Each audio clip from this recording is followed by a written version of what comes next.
Whoever dwells in the shelter of the Most High will rest in the shadow of the Almighty.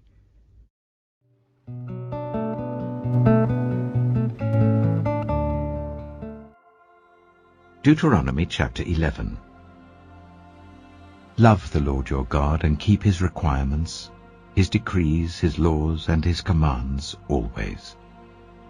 Remember today that your children were not the ones who saw and experienced the discipline of the Lord your God, his majesty, his mighty hand, his outstretched arm, the signs he performed and the things he did in the heart of Egypt, both to Pharaoh king of Egypt and to his whole country, what he did to the Egyptian army, to its horses and chariots, how he overwhelmed them with the waters of the Red Sea as they were pursuing you, and how the Lord brought lasting ruin on them. It was not your children who saw what he did for you in the wilderness until you arrived at this place, and what he did to Dathan and Abiram, sons of Eliab the Reubenite, when the earth opened its mouth right in the middle of all Israel and swallowed them up with their households, their tents, and every living thing that belonged to them. But it was your own eyes that saw all these great things the Lord has done. Observe, therefore, all the commands I am giving you today, so that you may have the strength to go in and take over the land you are crossing the Jordan to possess, and so that you may live long in the land that the Lord swore to your ancestors, to give them and their descendants, a land flowing with milk and honey. The land you are entering to take over is not like the land of Egypt from which you have come, where you planted your seed and irrigated it by foot, as in a vegetable garden. But the land you are crossing the Jordan to take possession of is a land of mountains and valleys that drinks rain from heaven. It is a land the Lord your God cares for. The eyes of the Lord your God are continually on it from the beginning of the year to its end. So if you faithfully obey the commands I am giving you today, to love the Lord your God and to serve him with all your heart and with all your soul, then I will send rain on your land in its season, both autumn and spring rains, so that you may gather in your corn, new wine, and olive oil. I will provide grass in the fields for your cattle, and you will eat and be satisfied. Be careful, or you will be enticed to turn away and worship other gods and bow down to them. Then the Lord's anger will burn against you, and he will shut up the heavens so that it will not rain, and the ground will yield no produce, and you will soon perish from the good land the Lord is giving you. Fix these words of mine in your hearts and minds. Tie them as symbols on your hands and bind them on your foreheads. Teach them to your children, talking about them when you sit at home and when you walk along the road, when you lie down and when you get up.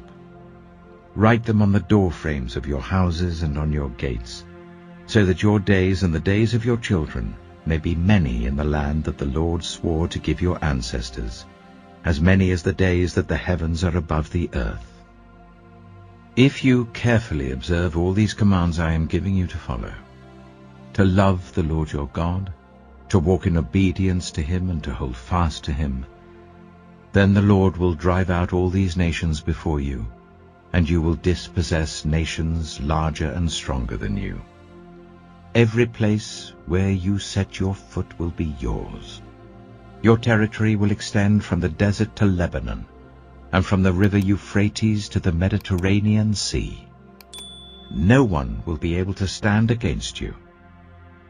The Lord your God, as he promised you, will put the terror and fear of you on the whole land wherever you go. See, I am setting before you today a blessing and a curse. The blessing, if you obey the commands of the Lord your God that I'm giving you today.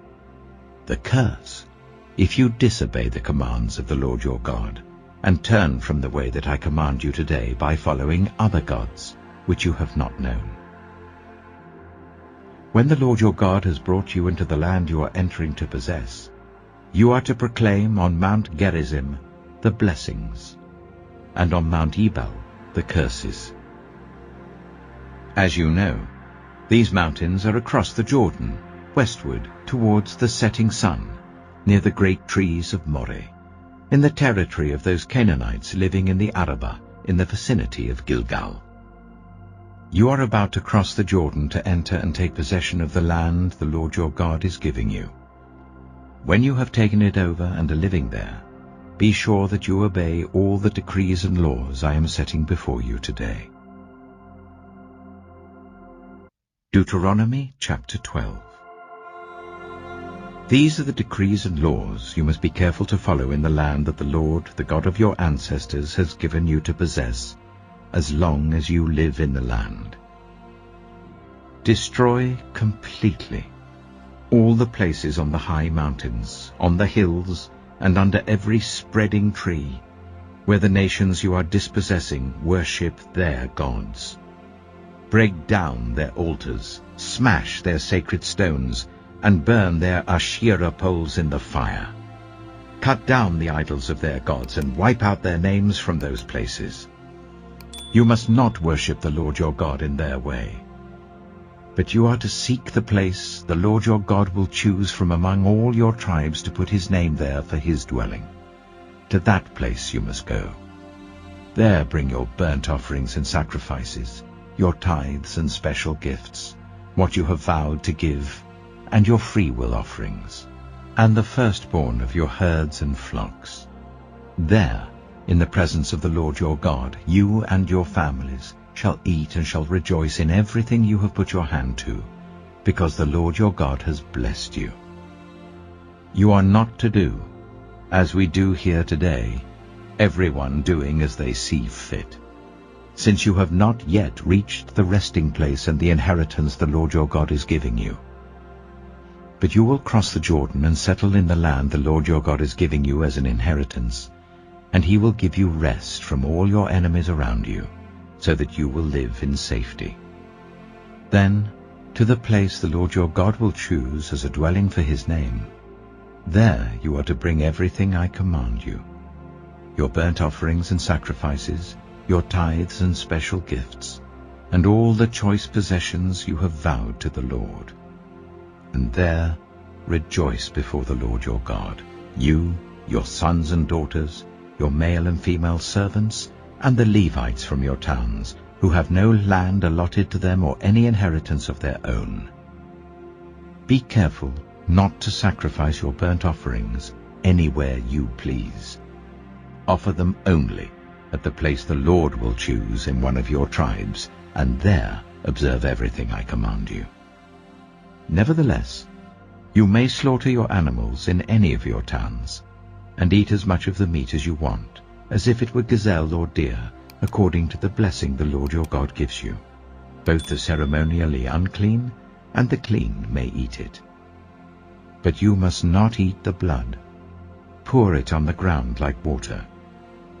You must not eat in your own towns the tithe of your corn and new wine and olive oil, or the firstborn of your herds and flocks, or whatever you have vowed to give, or your freewill offerings or special gifts. Instead, you are to eat them in the presence of the Lord your God at the place the Lord your God will choose. You, your sons and daughters, your male and female servants, and the Levites from your towns. And you are to rejoice before the Lord your God in everything you put your hand to. Be careful not to neglect the Levites as long as you live in your land. When the Lord your God has enlarged your territory as he promised you, and you crave meat, and say, I would like some meat, then you may eat as much of it as you want. If the place where the Lord your God chooses to put his name is too far away from you, you may slaughter animals from the herds and flocks the Lord has given you as I have commanded you, and in your own towns you may eat as much of them as you want. Eat them as you would gazelle or deer. Both the ceremonially unclean and the clean may eat. But be sure you do not eat the blood, because the blood is the life, and you must not eat the life with the meat. You must not eat the blood. Pour it on the ground like water. Do not eat it, so that it may go well with you and your children after you. because you will be doing what is right in the eyes of the Lord.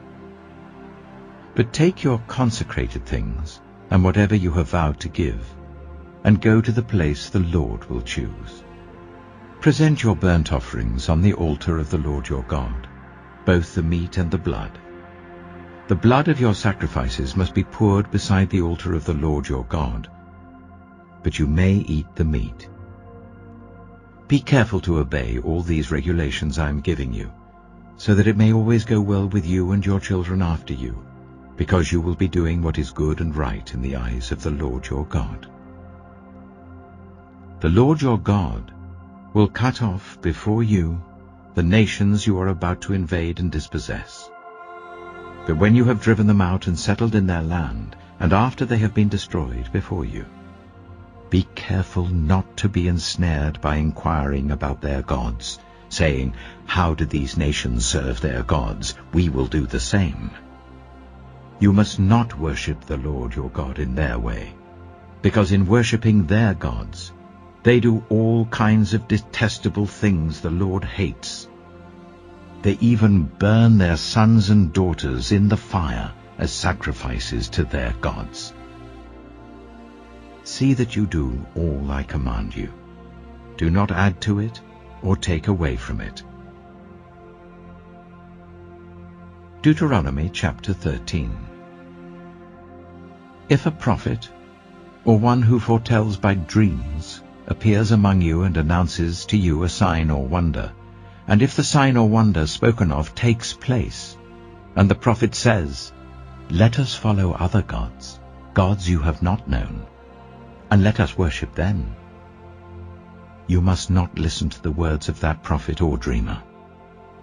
The Lord your God is testing you to find out whether you love him with all your heart and with all your soul. It is the Lord your God you must follow, and him you must revere. Keep his commands and obey him, serve him and hold fast to him. That prophet or dreamer must be put to death for inciting rebellion against the Lord your God, who brought you out of Egypt and redeemed you from the land of slavery. That prophet or dreamer tried to turn you from the way the Lord your God commanded you to follow. You must purge the evil from among you. If your very own brother, or your son or daughter, or the wife you love, or your closest friend secretly entices you, saying, "Let us go and worship other gods, gods that neither you nor your ancestors have known, gods of the peoples around you, whether near or far, from one end of the land to the other," do not yield to them or listen to them. Show them no pity, do not spare them or shield them. You must certainly put them to death. Your hand must be the first in putting them to death, and then the hands of all the people. Stone them to death, because they tried to turn you away from the Lord your God, who brought you out of Egypt, out of the land of slavery. Then all Israel will hear and be afraid, and no one among you will do such an evil thing again. If you hear it said about one of the towns the Lord your God is giving you to live in, that troublemakers have arisen among you and have led the people of their town astray, saying, "Let us go and worship other gods, gods you have not known," then you must inquire, probe, and investigate it thoroughly. And if it is true, and it has been proved that this detestable thing has been done among you, you must certainly put to the sword all who live in that town. You must destroy it completely, both its people and its livestock. You are to gather all the plunder of the town into the middle of the public square, and completely burn the town and all its plunder as a whole burnt offering to the Lord your God. That town is to remain a ruin forever, never to be rebuilt, and none of the condemned things are to be found in your hands. Then the Lord will turn from his fierce anger, will show you mercy, and will have compassion on you. He will increase your numbers as he promised on oath to your ancestors, because you obey the Lord your God by keeping all his commands that I am giving you today, and doing what is right in his eyes. Finally, brothers and sisters, whatever is true, whatever is noble, whatever is right, whatever is pure, whatever is lovely, whatever is admirable, if anything is excellent or praiseworthy, think about such things. Whatever you have learned, or received or heard from me, or seen in me, put it into practice, and the God of peace will be with you. The grace of the Lord Jesus Christ be with your spirit. Amen.